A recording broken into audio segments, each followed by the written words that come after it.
Bom, pessoal, boa tarde, né? Um final de tarde aqui na calorosa Recife.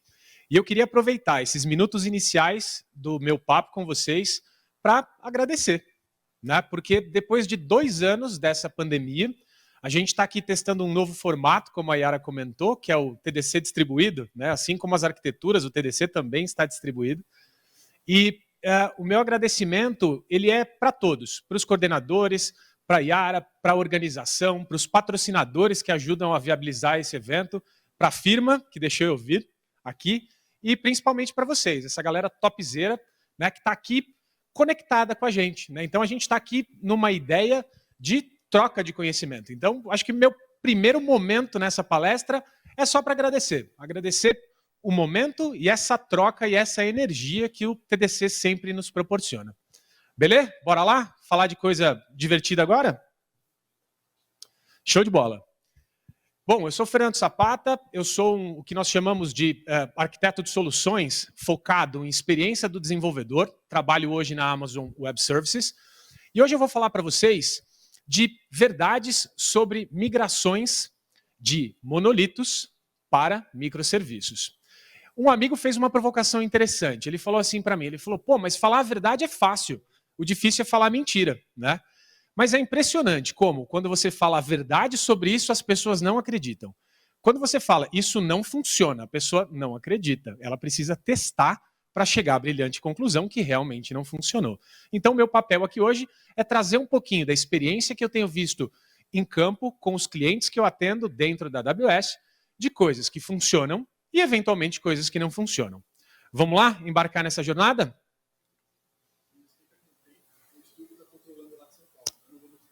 Combinado. Recebi a informação sobre o tempo. Obrigado, Pedro. Bom, a primeira coisa, e é mega interessante, fazer uma palestra, uma talk ou qualquer coisa que tem relação com microserviços ou monolitos, o primeiro desafio é organizar isso aqui. Por quê? Pasquale diz que são monólitos, né? Meu PowerPoint diz que são microserviços com S só. Né? Então eu acho que primeiro eles precisariam descobrir e deixar um padrão sobre como eu escrevo monolito, monólito, microserviços e tudo isso que está atrelado aqui dentro dessa nossa palestra, dentro dessa nossa talk, beleza? O que a gente vai cobrir hoje? Qual que é a ideia? Uma pequena introdução sobre algo que vocês viram bastante aqui, então eu prometo que eu não vou ficar chovendo no molhado, né, para a gente ser bem pragmático nas coisas que realmente importam e a gente deixar um espaço para bater um papo. Como que a gente planeja uma migração? Né? De que forma que eu começo essa migração? Né? Porque todo mundo fala sobre migrar de um monolito para um microserviço. Por onde eu começo? Qual é o trade-off? Quando eu deveria migrar? Quando eu não deveria migrar? E depois, o famoso padrão de estrangulamento. Como que, de fato, a gente começa esse estrangulamento? E mais do que isso, qual é o padrão de engenharia de software mais importante que a gente vai utilizar para fazer esse estrangulamento? Tudo bem? Bom, um agradecimento. Eu não sei se vocês já conhecem esse livro, que é o Monolito para Microserviços, do brother Sam Newman. Esse livro é uma fonte inesgotável de conhecimento e padrões de engenharia de software que vocês podem utilizar para poder fazer uma jornada de migração com sucesso. Então, meu primeiro agradecimento a ele pela publicação, e é uma base muito grande que nós usamos aqui nesse nosso papo. E de verdade, quem tiver oportunidade, consuma, e é o tipo de livro, assim como os demais comentaram no painel, né, criando aplicações de uso intensivo de dados, é aquele que você tem que ler 3 vezes. Né, livro de cabeceira para quem está de verdade engajado nessa jornada. Bom, vamos lá começar o nosso papo. E falando de introdução, a primeira coisa que eu acho que vale a gente não revisitar, mas passar talvez com uma outra perspectiva, é de fato o que são microserviços. Beleza?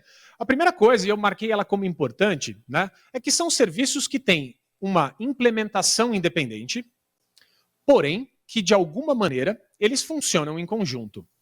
Beleza? E uma coisa muito importante, eles são sempre modelados em torno de um domínio de negócio. Como vocês, né, viram aqui, vocês estão na trilha e viram o dia inteiro, né, todo mundo falando de DDD, arquiteturas diferentes, né, em relação a como eu uso um microserviço. Então, essa definição eu gosto porque ela é simplista e, ao mesmo tempo, ela é completa. Né? Então, é algo independente que trabalha em conjunto com outros algos independentes, né, que tem, por definição, a modelagem em torno de um domínio de negócio. Segundo item parece óbvio, mas eu ouvi da minha avó, em algum momento da minha vida, que o óbvio precisa ser dito. Então, o microserviço, ele se comunica com o outro através de rede. Parece óbvio, não? Então, lembrem sempre, o óbvio precisa ser dito, créditos para minha avó. Dentro ainda dessa ideia, o banco de dados ele deve pertencer ao microserviço.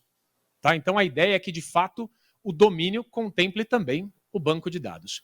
E o último é que a tradução, né, para o português não ficou boa, mas eu explico para vocês, que é o princípio de ocultação de informação. O que isso quer dizer? É que, de fato, um domínio deve abstrair a complexidade dos dados para os demais serviços que vão utilizar aquele domínio, que vão fazer aquele consumo.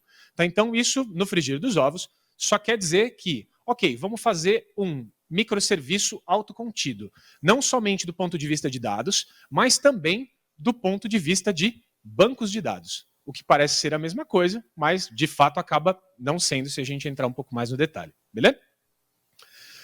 Bom, quando a gente fala de implementação independente, e depois eu vou falar um pouquinho mais para frente de bizarrice sobre microserviços, né? Essa ideia de implementação independente é, de fato, você poder alterar e fazer a implementação daquele pequeno pedaço, ou, né, a gente fala muito jargão, aquela pequena peça de software, né, que, de novo, é independente, que trabalha com outros em conjunto e é autocontido.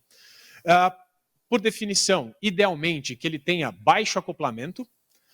Quando a gente fala de baixo acoplamento, uma das coisas que nem todo mundo acaba dando muita atenção ou gastando energia é a ideia de ter contratos definidos e estáveis. A ideia de ter contrato definido e estável, no final gastem tempo dentro da empresa de vocês fazendo reunião com os times para discutir contrato de API. Porque é, de fato, o contrato que garante o funcionamento, é o contrato que garante a implementação. Gastem energia, não somente ficando dentro do domínio de vocês, que é, eu cuido do domínio de pagamentos, vamos pegar um domínio aqui, né? Um microserviço de pagamento, o autorizador. Legal. Se eu não conversar com o time do carrinho, não faz o menor sentido o meu microserviço autorizador ser o Master Blaster Advanced of the Universe. Não adianta. Por quê? Porque eu preciso manter um contrato definido e preciso falar com as demais equipes para garantir que tudo aquilo funcione junto. Tá? Então, gastem tempo fazendo esse tipo de coisa. Uma outra coisa importante é, se você optar por algum motivo, e aí depois a gente pode pensar quais são, tá? Em compartilhar o banco de dados, você acaba ferindo essa ideia de implementação independente. Né? Você começa a ter vazamento de informação entre os domínios. E o último ponto é, seja dono dos seus dados. Sapata, mas tem casos que o meu dado aqui também tem que estar lá na base do fulano, que está... Ok, acontece. É normal acontecer esse tipo de necessidade. Qual é a dica? Alguém precisa ser o dono do dado. E os outros, como consomem? API, através de contrato, como um microserviço. Com isso, eu garanto que eu sou o dono do dado e eu estou provendo o dado através de um contrato estável para os demais. Beleza? Bora lá. Aqui é um exemplo clássico e eu vou trocar aqui para eu usar esse super pointer. Acho que vocês estão vendo o pointer aí? Acho que está bacana, vocês enxergam aqui. Pessoal do online, acho que vai também. Show. Não? Online não? Bom, então eu vou narrando mais ou menos aqui para o pessoal que está online. Bora lá. Esse aqui é um exemplo clássico de uma aplicação dessas de streaming que a gente usa para ouvir música e chegou uma encomenda para a nossa equipe de fazer a implementação de uma recomendação de gênero musical, por exemplo. Numa arquitetura tradicional, pensando numa aplicação 3 camadas, como a gente tem aqui, essa alteração gera uma mexida, entre aspas, né, em 3 grandes blocos de software que podem ser traduzidos de forma simplista aqui em 3 diferentes equipes. Tá? Isso pode gerar um apocalipse zumbi na hora de fazer o... Por quê? Voltou? Voltou. Por quê? Não necessariamente a prioridade e o backlog dessas equipes estão sincronizados. Ah, Sapata, mas aí eu também resolvo com uma reunião de priorização. Mais ou menos. Na prática, a gente vai ver que os goals e as entregas dessas equipes costumam ser diferentes. Os tempos são diferentes. E aí, para eu fazer um deploy sincronizado, eu tenho duas estratégias. Ou eu sincronizo, e aí estou falando de sincronização relógio, né, de falar, vamos fazer junto, quando todo mundo terminar. Ou eu adiciono complexidade ao meu software colocando um padrão, por exemplo, como um feature flag ou um feature toggle. Resolve? Resolve. Porém, eu aumento a complexidade do meu software. E quando eu vou para uma abordagem onde a gente já olha para um padrão de microserviços,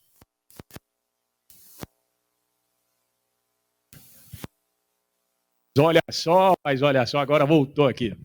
Boa. Quando eu já vou para uma estratégia de microserviços onde o domínio está claro, a alteração fica mais simples de ser realizada. É muito mais fácil para a gente ir lá e realizar uma alteração e fazer o deploy em conjunto. Por quê? Porque idealmente é o mesmo time, idealmente é a mesma peça de software. Tá? Então, isso é muito importante quando a gente fala de microserviços. Beleza? Bom, vantagens. Né? A gente falou de um monte de vantagens aqui o dia todo, em todas as trilhas. Né? Então, algumas delas. Misturar e combinar tecnologias. Isso aqui é mágico. Tá? Então, quando a gente olha para a empresa, fala, não, a minha empresa eu só uso o .NET. Ou a minha empresa eu só uso Node. A minha empresa eu só uso Java. Blá, blá, blá, blá, blá. Tá, mas e a beleza de você poder misturar? Tem coisas que Go, por exemplo, vai ser muito melhor do que uma outra linguagem. Né? Java é excelente para algumas coisas. Sabe? Ter um pouco dessa dinâmica e poder fazer um mix de tecnologias é uma grande vantagem de microserviço. Escalabilidade. Quando a gente fala de nuvem, a nuvem já te provê escalabilidade. É diferente eu falar de escalabilidade de microserviço, porque o microserviço ele existe também no on-premise. Né? Ele existe em qualquer tipo de ambiente computacional. Tá? Então, eu poder escalar independente e ajudando, no caso, até a redução de custo, é algo extremamente importante. Tá bom? Terceiro item mega importante, times menores e com foco bem definido.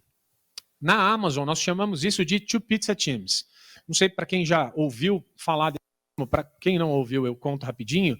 Um Two Pizza Team é uma estrutura que tem um número X de pessoas. Eu vou pegar outro mic, gente, é coisa rápida aqui, ó. Agora vocês me ouvem de novo? Mas agora foi muito bom. Bom, um Two Pizza Team é um time que tem o tamanho, né, tem uma estrutura, um número de pessoas que, teoricamente, podem ser alimentados com 2 pizzas. Tá? Então é um time completo, incluindo operação, desenvolvimento e tudo isso, design, tudo isso que você pode imaginar, entre 5 e 10 pessoas. Isso é um Two Pizza Team. Esse último item, ele acaba sendo mega polêmico. Né? Por quê? Os fluxos de trabalho, o monitoramento, resolver problema e teste end-to-end, ele acontece de forma simplificada. Calma, não joguem pedras ainda. Quando a gente fala dessa terminologia, a gente está falando disso olhando para o microserviço, não para o seu ambiente como um todo. É óbvio, um sistema distribuído é muito mais complexo eu gerir observabilidade. É muito mais complexo, é infinitamente mais complexo do que eu falar isso num simples monolito. Né? Porém, aqui a provocação é para o microserviço, para o time com foco, isso é muito mais simples, porque ele não precisa se preocupar com o todo. Ele olha só para o serviço dele com as ferramentas tecnológicas que ele escolheu, que ele prefere utilizar. Então, a gente acaba caindo, né, derrubando aquele mito de, não, a minha ferramenta de observabilidade padronizada na empresa, né, a empresa gosta de criar coisas padronizadas, é a ferramenta tal. Mas será que atende à realidade de todo mundo? Né? Então, isso é mega importante a gente colocar como uma vantagem. E, como eu tenho liberdade poética, vamos falar também de desvantagem. Né? Falar só do que é bom não é legal. Eu vim para falar verdades para vocês. Né? Então, aqui tem 8 falácias, né, que nós chamamos dos sistemas de distribuídos, né, de computação distribuída, e acreditem, não menosprezem nenhum deles. Primeiro, a rede ela é estável. Né? A rede é uma maravilha, ela é estável, tudo funciona. Latência latência não existe, latência é zero, né? Fica tranquilo que a gente não olha e não se preocupa com a latência. A banda é infinita. Fica tranquilo, eu vou mandar aquele monte de payload gigantesco, sabe? Vou fazer, não vou me preocupar com fazer aquela continha que é quantas requisições por segundo eu tenho, vezes o tamanho do meu payload, qual é o tamanho de banda que eu preciso? Né? Parece uma conta simples da tia Maricota, mas a gente não usa, a gente não faz. Por quê? Porque a gente acha que a banda é infinita. A gente também acha que a rede é segura, né? Que legal, lá no data center, quando a gente olha para os hacks, deve ser muito seguro, né? Mas quando a gente olha no geral, numa empresa, a gente precisa olhar e se preocupar com isso. A topologia não muda, né? E a topologia é impressionante. As pessoas acordam de manhã e falam: hoje eu tive uma ideia genial. A gente vai testar um treco diferente que pode mudar a topologia. Mudou a topologia, quebra o resto da brincadeira. Tá? Então é importante a gente pensar sempre nisso. A gente acredita também que tem sempre um dono, né? Um administrador. Quando der problema, eu vou falar com ele. Né? Vou falar com ela. Não, isso não existe. Isso é uma falácia. Tá bom? Uma outra coisa é a ideia do custo de transporte. Esse item ele pode ser desmembrado em dois. Custo literal, estou falando de dinheiros, né? O custo de eu transportar entre centenas, milhares de microserviços, ele é zero. Não é verdade. Tá? Ele não é zero. E o segundo é o custo que gera latência, que é essa ideia da banda que eu comentei com vocês. Beleza? E a outra, que de fato conecta muito com a ideia da topologia, que a rede é heterogênea. Né? E de fato não é. A gente sabe que, dependendo da forma, até entre as nuvens, a gente sabe que as redes são diferentes. Beleza? Então é importante guardar também as falácias. Isso é um tema polêmico, que é o tal do monolito distribuído. Eu não sei se vocês já ouviram falar sobre isso. Ele existe, está presente em, né, segundo o Instituto Zapata de Pesquisa, em 110% das empresas. A ideia do monolito distribuído é aquele sistema que consiste em um monolito que tem domínios, tem serviços, né? Mas eu não sei por que raios, na hora que eu vou fazer o deploy dele, eu tenho que fazer o deploy dele inteiro. Eu não consigo fazer o de partes, né? E eu dependo dele escalar um monte, né? Então eu tenho um monolito deployado em um monte de instâncias, em um monte de máquinas, mas que de fato, na hora de fazer o deploy, eu não consigo fazer só de uma partezinha dele, por mais que ele seja modular. Beleza? Bom, desculpa, Marcelo. Falta? Tá bom. Beleza. Bora lá, vamos falar de planejamento de migração. Como que é esse planejamento de migração? Por que eu escolho um microserviço? A primeira coisa é melhorar a autonomia da equipe. Tá bom? Melhorar a autonomia da equipe é uma boa motivação para a gente escolher um microserviço. Reduzir a gente chama de time to market, né? Hoje em dia time to product, e assim vai, né? O tempo de lançamento de produto. Eu quero lançar mais rápido? Quero. Reduzir o tempo de lançamento pode ser uma motivação que você pode utilizar. Obviamente não olhando ela sozinha, tá? A gente tem que olhar um contexto um pouco maior. Eficiência de custo, sim, vale. Por quê? Se eu consigo escalar independente, eu consigo fazer o dimensionamento do meu sistema de forma otimizada. Eu só vou escalar o que vale e, de fato, o custo está atrelado com o que escala. Beleza? Melhoria de resiliência. Melhoria de resiliência faz todo sentido. Por quê? A gente sabe que problemas ocorrem o tempo todo, certo? Então eu fiz uma alteração, aquela alteração quebrou, né? Ok, o resto do sistema precisa quebrar? Não. Se eu usar padrões como circuit breakers e outras coisas, né, que a gente tem em engenharia de software, eu não vou sentir essa quebra no meu sistema. Então, fazer isso com um microserviço é extremamente mais simples do que quando a gente fala com um monolito, ou eu chamo carinhosamente de aerolito. Se por ato falha eu já falei aerolito aqui e eu não me atentei, é isso, tá? Eu chamo carinhosamente de aerolito em referência ao Chaves, para quem for da minha época. E o último item que é interessante, que é aumentar o número de desenvolvedores. O painel, na hora que a gente estava rodando o painel, uma das perguntas foi muito interessante que tocou nesse ponto, que é, como eu começo? Né? Eu sou pragmático, começa com um monolito. Tá? Zapata, mas eu tenho 50 desenvolvedores. Então, peraí, vamos conversar. Né? Talvez seja mais fácil você começar com microserviço. Não dá para ter 50 devs num único monolito e não dá para ter 100 microserviços com 3 desenvolvedores. Tá? Então, acho que, né, o painel ele foi muito cirúrgico na resposta, né, a opinião de todos, achei que foi bem cirúrgica nesse tema, então, de verdade, para poupar vocês, não vou gastar muito tempo aqui. Tá? Então, é uma relação inversa, né, de complexidade, número de pessoas e o quanto você quer entregar. Tá bom, e de novo, falando a verdade, quando é ruim eu ter microserviços? Né? Quando eu não deveria usar esse trem? Né? Quando o domínio não for claro. Se você não tiver clareza do domínio, não tiver a menor ideia do que é um domínio, esquece. Beleza? Vamos pro monolito. Startup durante experimentação. De novo, o painel foi muito, muito, muito feliz na forma com que colocou, que é, você tem um tempo para fazer um pitch, você tem que provar uma ideia, uma hipótese. Keep it simple, vamos fazer o simples. Se o monolito é o mais simples, faça o monolito. Ponto. Ah, Sapata, mas a minha startup tem grana, eu tenho tudo que eu quero, os melhores desenvolvedores da estratosfera. Top, show de bola. Começa com o monolito.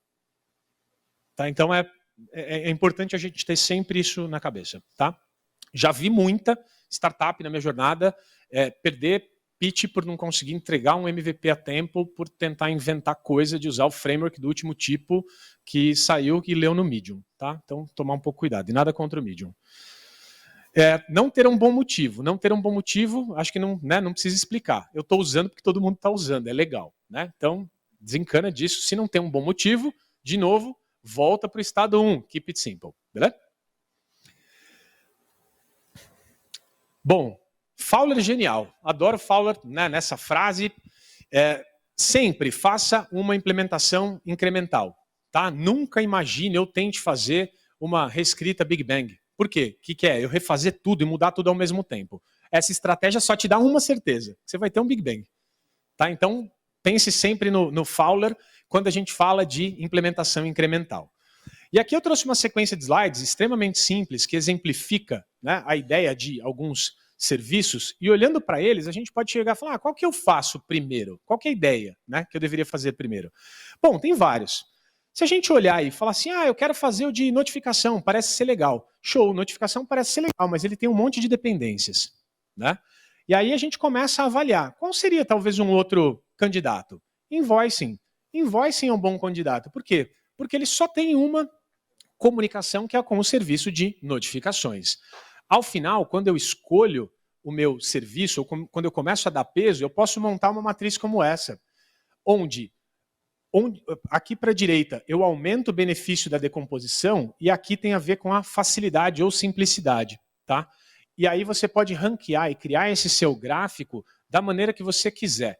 Tamanho da aplicação, quantidade de desenvolvedores, número de dependências, números aleatórios, o que você quiser. Mas é importante você fazer o quê? Usar o mesmo critério claro para todos. Tá? Então, sempre, antes de começar, para planejar uma migração, faça isso aqui. Não saia codificando, pelo amor de Deus. Não crie um repositório e saia fazendo as coisas. Não. Planejamento é mais importante. Tá? Planeje por onde você vai começar. Tá bom? Bom, e como que eu sei que esse trem está... mais 15, beleza. Show. E como que eu sei que essa transição, né, da ideia de ter um monolito para microserviços está funcionando? Como que isso funciona, né, na prática? Ter pontos de verificação regulares. O que isso significa? Não começa a fazer essa migração depois de ter planejado e só vai descobrir e perguntar para alguém como está um ano depois. Não façam isso. Pontos de checagem regulares usem as dailies para olhar e falar assim, aquela métrica que a gente usou para gerar o nosso gráfico de priorização, ela está funcionando para o time A, mas eventualmente ela não funciona para o time B. Vamos repensar. Será que faz sentido a gente repensar a métrica e refazer ou repensar o nosso plano como um todo? Façam checagens constantes. Quanto menor a checagem, mais assertivo você será dentro do seu processo de migração. Beleza? Criem medidas. Né? Não tem aquela máxima, o que eu não consigo medir, eu não consigo melhorar, não tem alguma coisa assim que o pessoal fala? Crie métricas. Qual é a ideia da métrica? Crie uma métrica quantitativa, eventualmente aqueles gráficos de agilidade que já existem, e também métricas qualitativas. E se essa métrica puder juntar as duas coisas, isso é a cereja do bolo. O que é juntar uma métrica quantitativa com uma métrica qualitativa? Número de incidentes, por exemplo. Né? Então imagina assim, eu tenho lá dentro da Amazon, por exemplo, isso vocês podem ver até no nosso Health Dashboard, né? Naquele painel de saúde da AWS. Quando existe alguma falha, você vê que a métrica publicada é o nosso percentual de erros na API aumentou. Por quê? Porque essa é a métrica mais importante. É a métrica mais próxima do meu cliente, né? E está na borda do meu serviço. Então, essa métrica, ela é quantitativa e qualitativa, certo? Por quê? Porque eu consigo dizer a quantidade de erro que indica a qualidade do serviço que eu estou prestando. Tá? Então, ter uma métrica quantitativa, uma métrica qualitativa e cereja do bolo, que consiga unir as duas coisas, é muito importante dentro desse processo de migração. Não adianta a gente ter um bom planejamento, a gente ter um bom motivo, a gente ter os melhores devs da estratosfera, se a minha aplicação que está indo para o microserviço, por exemplo, ela performa pior do que quando eu tinha no meu monolito. Concorda? Por que eu migrei? Porque é legal. Né? Não, é importante a gente ter sempre uma foto para comparar. Como era no seu monolito? Como é agora no meu microserviço? Funciona, mas demora 10 vezes mais. Pô, peraí, tem alguma coisa muito errada que não está certa nessa estratégia. Tá? Então, métricas são importantes. Eu vou inverter, eu vou falar da quarta por último. Quando a gente fala de estar aberto para novas abordagens, eu queria, né, o Ibra não está aqui, mas liberdade poética para roubar um trecho da apresentação do Ibra, que ele conseguiu fazer algo muito legal, que é mostrar a ideia de arquiteturas hexagonais usando Lambda. Né? Isso aqui é estar aberto para uma nova abordagem. Pô, ao invés de você questionar, né, de forma negativa, usa o contrário, usa o porquê não. Por que não? Né? Ao invés de ser o porquê eu deveria usar Lambda, que eu me coloco numa posição defensiva e negativa, e o cérebro humano ele é genial para isso, ninguém mais vai te convencer se você estiver pensando assim, para uma abordagem nova, que é por que não usar Lambda? Ou por que não usar NATS, por exemplo, né, que o Brandão trouxe, sabe? É um pouco disso. Esteja aberto para novas abordagens. Por quê? Porque talvez a resposta para o seu problema seja dentro de uma nova abordagem. Beleza? Isso é mega importante. E quando a gente fala de evitar a falácia dos custos irrecuperáveis, eu gosto de trazer um case. Vocês lembram do Concorde? Aquele avião supersônico, Mega Master Blaster Advanced, que ia de Londres a Nova York em 6 horas? Né? Você lembra disso? Esse é um exemplo da falácia dos custos irrecuperáveis. Concorde é um projeto que, quando ele começou, já era sabido que o avião não era economicamente viável. Tá? Pela forma e o tempo que ele demorou para ser construído, o consumo de combustível, junto com a crise do petróleo que aconteceu em 1970, o pessoal olhou e falou assim, a conta não fecha. Concorde ele tem 4 poltronas por fileira, né? Ele é um pouco mais comprido, mas ele tem 4 poltronas por fileira, e o gasto de combustível dele é altíssimo para ele voar a Mach 2, que são 2.200 km por hora. Já era sabido. Isso era um ponto de projeto. O que eles fizeram? Juntaram França e Inglaterra. Coloca dinheiro, vamos fazer o Concorde. Show de bola. O Concorde foi um sucesso, voou um tempão, mas, de fato, o custo é aí, né? Você não consegue recuperar. Então, como que eu levo isso aqui, né? Tiro da aviação e trago para o mundo que nós estamos falando aqui de microserviços? Com métricas, a partir do momento que você olha as suas métricas e tem uma estratégia clara e definida, mede, se você entendeu que você está indo para um caminho e os dados mostram que vai dar ruim, acredita nos dados. Acredita menos na sua intuição e mais nos dados. E aí, entre em loop, esteja aberto para novas abordagens. Tá? Então, percebe como tem uma relação importante entre você ter métricas, acreditar nas métricas, né? Porque não adianta eu ter métrica e não acreditar. Falar assim, 2 mais 2 é 4. Show. Não. Meu sentimento é que é 5 e não se fala mais nisso. Tá? Então, acreditem nas métricas. Tenham uma boa estratégia com relação a isso. Beleza? E vamos falar de estrangulamento agora. tá? E aí eu vou focar num padrão específico, que é o que eu vejo como sendo mais efetivo no dia a dia de quem já está percorrendo essa jornada, tá? Quando a gente fala de estrangular o aerolito, né, o famoso Strangler Pattern, imagina esse desenho, onde eu tenho um navegador, né, uma frente de loja, e eu tenho 3 microserviços e um super banco de dados relacional suportando essa estratégia. Tá? A primeira regra, e talvez a mais importante, nada do que for novo entra no monolito. Beleza? Por quê, Sapata? Por que eu não deveria colocar nada novo no meu monolito? Pelo simples fato que se você colocar, depois você tem que migrar. Né? Então parece óbvio. Então a primeira coisa é, dada uma estratégia clara e definida de como eu vou migrar e como eu vou fazer o futuro, para onde eu estou indo, temos métricas, acreditamos nas métricas e fazemos o quê? Implementamos um novo microserviço. Beleza? E esse cara aqui, ele fica congeladinho ou mantendo um mínimo de alterações, bug fixes e coisas desse tipo. Beleza? Aí, normalmente as pessoas perguntam, tá, mas ele vai precisar se comunicar com o banco de dados, ele vai precisar fazer coisas lá. Sim, e aí entra o padrão que eu queria explorar com um pouco mais de cuidado aqui. Eu não sei se vocês já ouviram falar, tem um padrão chamado ACL, que confunde com aquele trem que tem no Windows, que é a ACL de segurança, mas não é isso que a gente está falando. A gente está falando de um pattern chamado Anti-Corruption Layer, ou camada anticorrupção. Tá bom? A ideia da camada anticorrupção é que você cria uma pequena casca muito parecida com aquela que o Ibra estava mostrando aqui, quase como um adaptador. A diferença é que a ideia da ACL é que ele seja bidirecional. Tá? Então a ACL, por exemplo, ela trata no novo microserviço eu ter uma assinatura sei lá, pensa no carrinho de novo.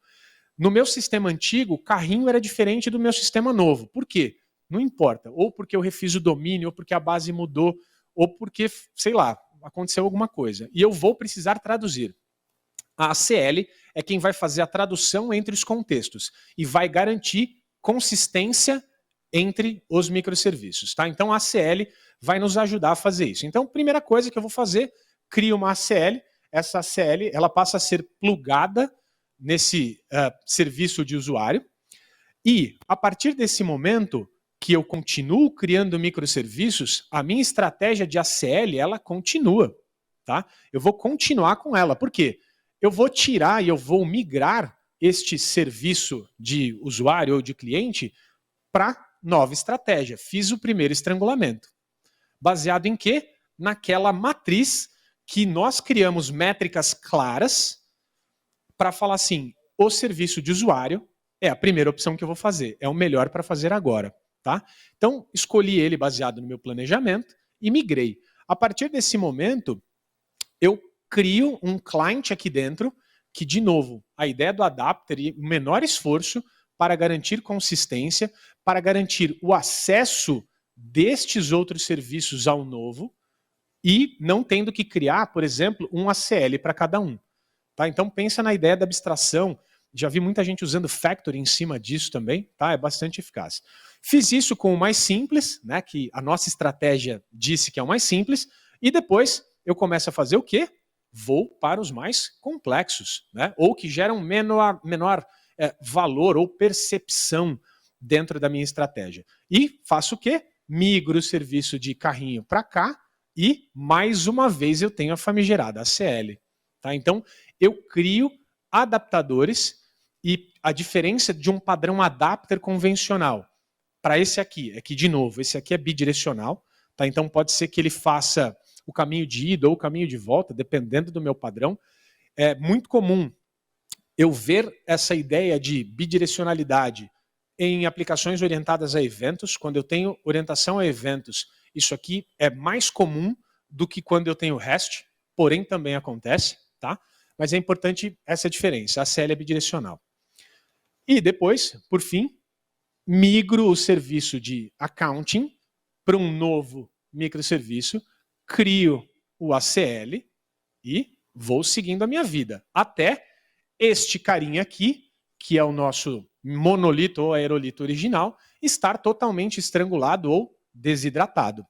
Tá? Neste momento, é ideal que essa base de dados ela já não tenha mais nada transacional acontecendo. Tá? Eu não faço novas inserções. A partir do momento que eu migro um serviço para cima, esse serviço passa a utilizar a base especializada.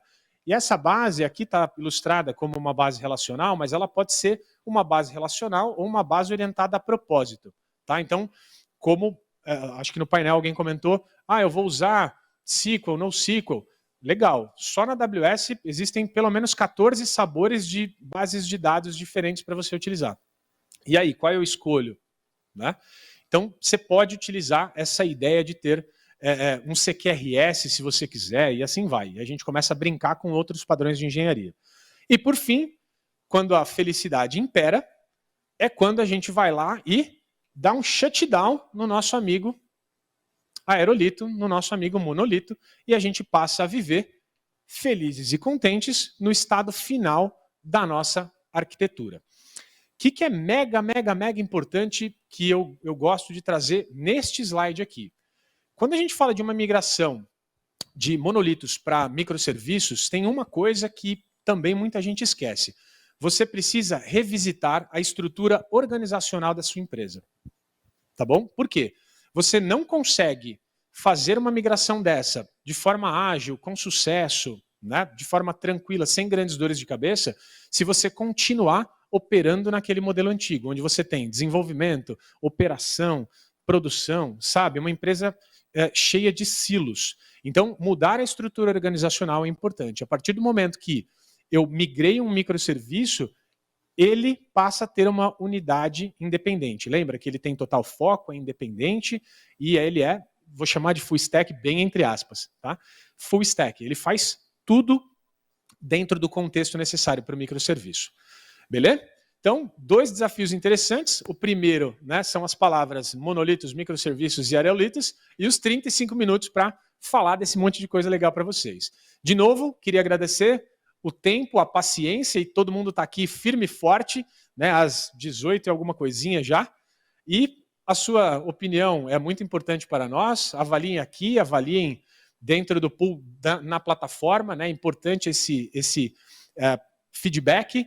Conectem e vou aproveitar o espaço. Estamos contratando também, né? Então, obrigado, pessoal. Valeu mesmo pelo tempo de vocês. Muito bom. Valeu.